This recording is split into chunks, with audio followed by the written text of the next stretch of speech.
L'éducation, on a beaucoup entendu parler ces dernières semaines de la mixité sociale, mais aussi mixité garçon-fille.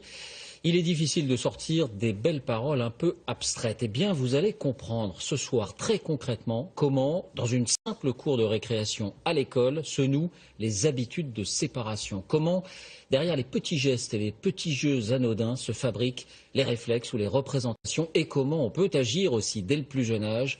Démonstration par l'exemple. Regardez le reportage à Mont-de-Marsan d'Isabelle Saboureau et Julien Pelletier. C'est une belle cour d'école, spacieuse. À la récréation, ces enfants sont censés apprendre à vivre ensemble, à égalité. Pourtant, regardez à gauche, quelques filles jouent sur ces petites bosses de couleur avec des garçons. Mais l'essentiel de l'activité se concentre ailleurs, autour du terrain de sport. C'est le lieu de toutes les convoitises et de pouvoir, rarement au profit des filles. Et il y a les enfants qui arrivent à s'imposer et les autres.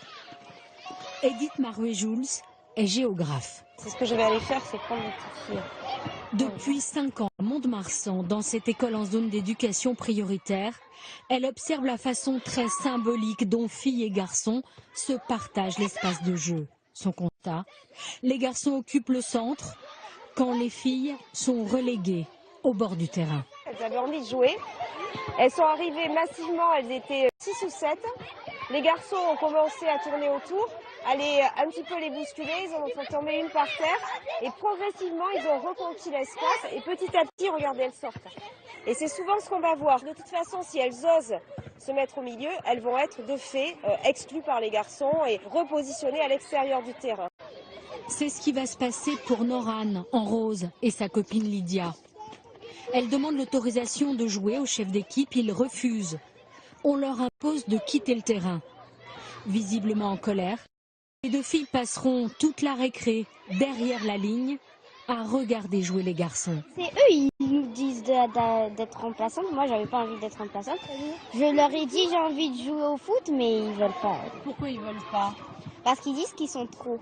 Ils nous rejettent, et ben nous, quand ils veulent jouer avec nous, ben nous aussi on fait comme ça. Résultat, peu de chances d'améliorer la mixité déjà difficile à cet âge et les garçons ne diront pas le contraire.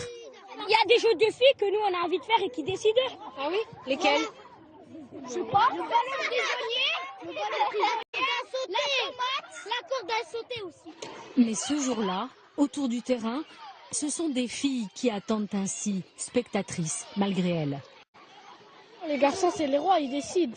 Quand on demande on peut jouer avec vous, ils disent sortez et tout. Vous êtes nuls au foot. Alors on est allé poser la question à Malik, le chef d'équipe, à qui ça ne pose aucun problème.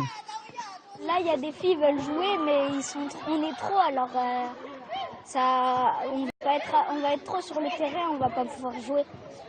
Donc en fait, les filles, c'est uniquement quand il y a de la place. Voilà. Et pourquoi finalement elles ne pourraient pas être systématiquement sur le terrain au même titre que les garçons? Je sais pas. Des jeux réservés aux garçons, d'autres pour les filles. Pour déconstruire ces stéréotypes, la géographe travaille avec les enseignants de l'école. En classe, depuis 10 ans, tout est prétexte pour réfléchir sur la place de chacun. Et donc on peut aller au concert quand on est un garçon, mais pas quand on est une fille. Oui, on peut y aller, mais c'est intéressant. Hein. Régulièrement, les enseignants font le point sur les progrès dans l'école. Photo à l'appui, Edith les encourage à intervenir en récréation. Au moment où Ophélie rentre dans le terrain, lui, il s'y glisse. C'est l'enfant blond qu'on voit tout le long du terrain. Donc il sait que l'adulte va proposer une alternative. En tout cas, pour lui, c'est le moment d'y aller en sécurité, quoi. C'est-à-dire que quand nous, on est présents, ils arrivent à se mélanger entre garçons et filles, on a une vraie mixité. Mais le problème, c'est quand nous, on n'est pas présents. C'est triste de voir ça, finalement. C'est qu'elles ont accepté que tous les jeux ne sont pas faits pour elles et que le garçon domine d'un côté la petite fille. Et nous, il faut qu'on arrive à faire en sorte que les petites filles participent à toutes les activités. Elles ont un espace qui leur est dédié, mais il est plus restreint, il est sur le côté. Elles apprennent à jouer dans l'intime, elles apprennent le dedans, elles apprennent le retrait aussi. Les garçons, ils n'apprennent pas ça, ils ne sont pas contraints dans leur jeu. Ils apprennent tous les possibles.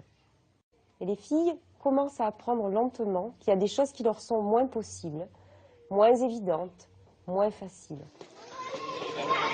Mais ce jour-là, tout est différent. 3 fois par semaine, les enseignants organisent des cours de récré sans football. Le directeur met des jeux à disposition des élèves. On peut s'apercevoir déjà qu'il y a des filles qui sont très contentes d'avoir des ballons pour elles. Parce que peut-être, certainement, même que dans certaines récréations, elles n'ont pas le ballon. Chacun finit la récréation en se disant qu'il s'est fait plaisir pendant la récréation. Il a vraiment joué à ce qu'il avait envie de faire. Et là, il n'y a pas de dominant-dominé. Tout le monde est à égalité. Malik, Noran ou Lydia, quand chacun trouve sa place, l'école, dit-il, est apaisée. Il y a moins de violence physique, de violence verbale, il y a plus de respect les uns envers les autres. Enfin oui, quand on regarde nos élèves, on s'aperçoit qu'ils s'entendent très bien en fait. Voilà, ils sont très heureux d'être ensemble. Plusieurs écoles expérimentent déjà ces récréations différentes, des moments précieux pour ces futurs citoyens.